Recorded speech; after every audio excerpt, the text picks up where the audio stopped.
உனக்கு கட்டி கொடுத்தனா இல்ல உன் மகனுக்கு கட்டி கொடுத்தனா எப்பேற்பட்ட ஈன செயலை செய்திருக்கிறார் காம கொடூரன் திருமண ஆசை வந்துட்டு என்று உரைத்திருந்தால் போதும் எத்தனையோ பெண்களை பார்த்து மனமுடித்து வைத்திருக்கலாம் இப்படி கேவலமான செயலை செய்யலாமா அவனை விடலாமா என்கிட்ட சொல்லலாம் பரவாயில்ல, காவலாண்ட சொல்லிருக்கலாம், இங்க சொல்ல பரவாயில்ல, உங்ககிட்ட சொல்லிருக்கலாம், தாயாட்ட சொல்லிருக்கலாம். திருமணம் செய்து வைத்து ஒரே ஒரு வார்த்தை சொல்லி போறோம். ஆமா, திருமண செய்தி முன்னனுப்பி பின்ன அழகு பார்த்திருப்பேன். நீங்க பாத்திருப்பீங்க. அத்தை விட்டுட்டு 300 நாள் சுமந்து பெற்றெடுத்த தாயை விட வளர்த்த தாய் என் தெய்வம்.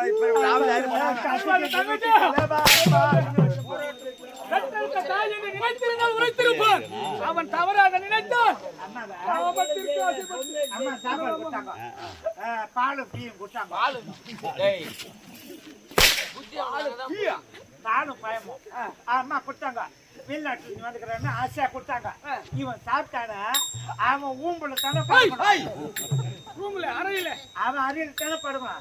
அம்மா எனக்கு வெந்து போது உன் அறையிலேயே படுத்துக்கிறான். அம்மா மனசு கேட்கல, புள்ளியாச்ச எப்படி கேட்க படுத்துக்க சொல்லிச்சு. படுத்தாம சும்மா இல்லைங்க பெட்டிக்கார, சும்மா இல்லைங்க சம்பாயா படுத்தான, சும்மா இல்ல. முதல்ல கை தூக்கி போட்டான், அடுத்தது காலை தூக்கி போட்டான், அடுத்தது உடம்பு தூக்கி போட்டான். போட்டு அம்மா ஏந்து பாரு, நீ செஞ்சதை விட அவன் கம்மியா தானே செஞ்சுக்கிறான். அமைச்சர்கிட்ட கொடுத்துட்டு போயினே இருங்க. இவர் மகன் கூறுவதற்கு எனக்கு வெட்கமாக இருக்கிறது, வேதனையாக இருக்கிறது. இவர் நாட்டில் இருக்கக்கூடாது.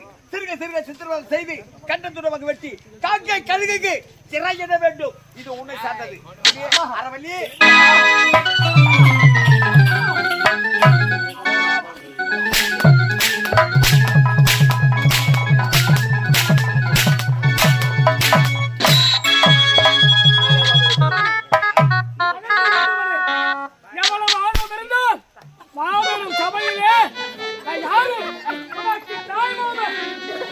கருத்தினால் மணிமுடி சூட்டினால் என்ன உன் சிரசை அலங்கரிக்காதா?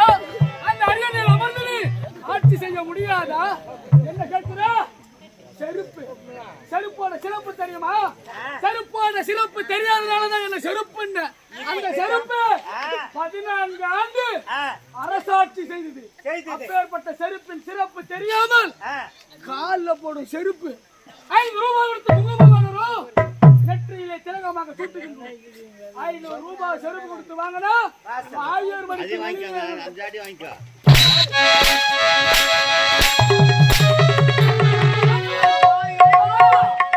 இதுவும் வேண்டுமாடா?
இப்ப தெரியுதா நாய் மாமன்னா யாரு நாய் மாமன்னா யாரு செருப்போட சிறுவை இனிமே இந்த நாட்டுல இருக்கவே கூடாது ஆமாய்யா. பாத படவே கூடாது ஆமா இந்தால வரக்கூடாது. வரக்கூடாது. அடுத்தது யாரு? யாரு அந்த கள்ளப்பையா ஓடிவா இந்த பையன். ஓடியா, ஓடியா, ஓடியா.